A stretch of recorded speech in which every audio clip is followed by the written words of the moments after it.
Okay, so this is the next video of our project and also our last one for this project. So let's do some compositing and work with our materials. So first thing, let's add a null right here. So we might see the result at the end instead of simply coming after the render. Let's remove this light because we're not going to use this one, and place an environment light instead. That's it. And we need an environment map. We will use a ramp because it's a very quick way, as we saw in previous videos, to do this. So let's place a ramp vertical and simply drop it as an environment map. Okay. And finally, we will need to use a PBR material. So this is in matte and then PBR, and you can drop it right here. So that's it. That's basically it. The only thing we're going to change is elements right here into material. So we're going to make it metallic, bring it to 0, and maybe make it emit a little bit of light. So maybe like 0.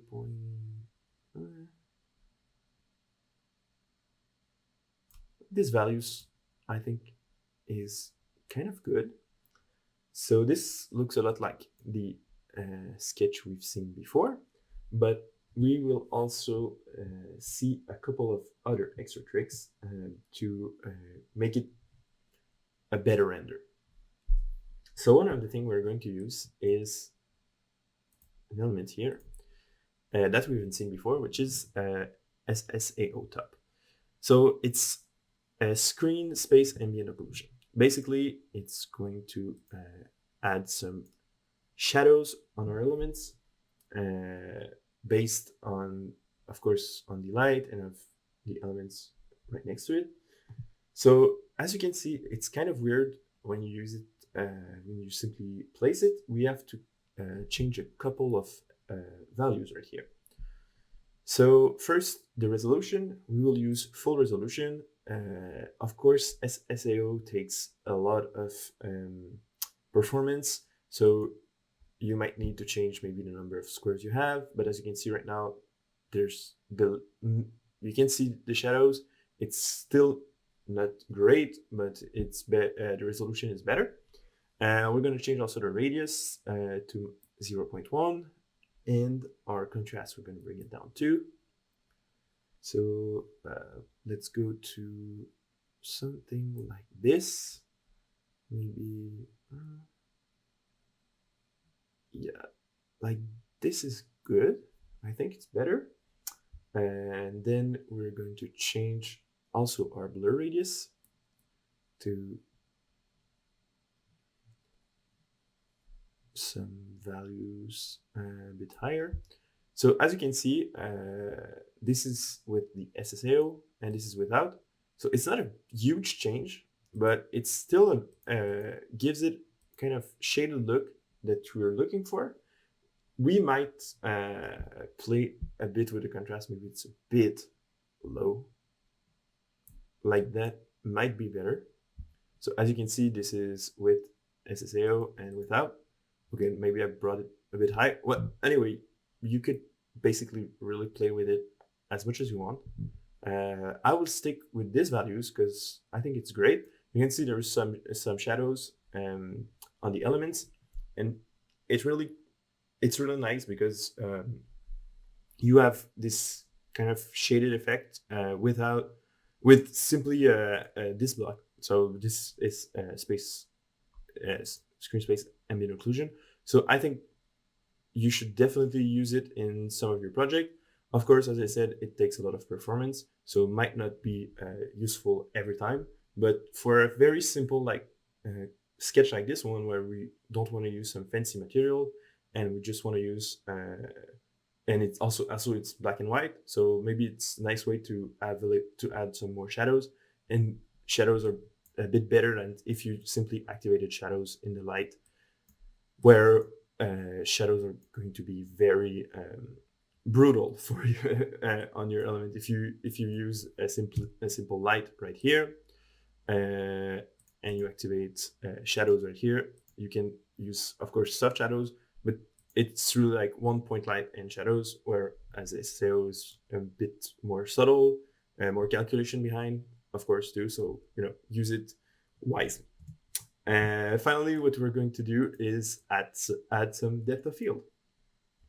So to do this, we're going to use a depth element right here. Great. And we're going to change the pixel format here too to a 32-bit float, rearrange from camera space. This value is, of course, way too high. So as you can see, this is not so bad. So what the idea, of course, behind it is to get our elements that are in the front, get them simply in black, and in the back in white, so that we can have our elements that are in the front right here to be sharp, and in the back to be blurred. So this is not so bad. Let's use a composite here, and a difference like we've seen in the previous video, and level, invert, and of course right now this isn't great, but you will see as we play with these values. So as you can see right now, I have this in the back. It's kind of it's getting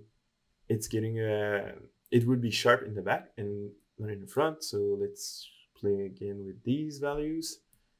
We might change.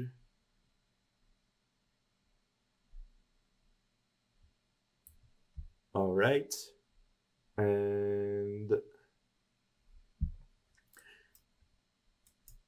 let's finally add some luma blur to see the effect. I don't think it's great right now, so I will also change this. In the luma blur, let's exaggerate this one a little bit so we can see better. As you can see, it's sharp in the back, not in the front. I just want to play with this. Let's play exactly to where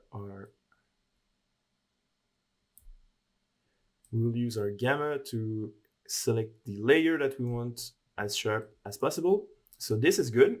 We have our layer that are right here in the middle. And of course, if the element goes up, it's going to be sharper because it's going to be closer to our value right here, to the value that we want to be black. And that's it. So this is it for this class project. I hope you've enjoyed it. Of course, you can play with it a little more, change the angle of camera. I simply used an angle of camera that looked like the previous one, but you could definitely play with this one.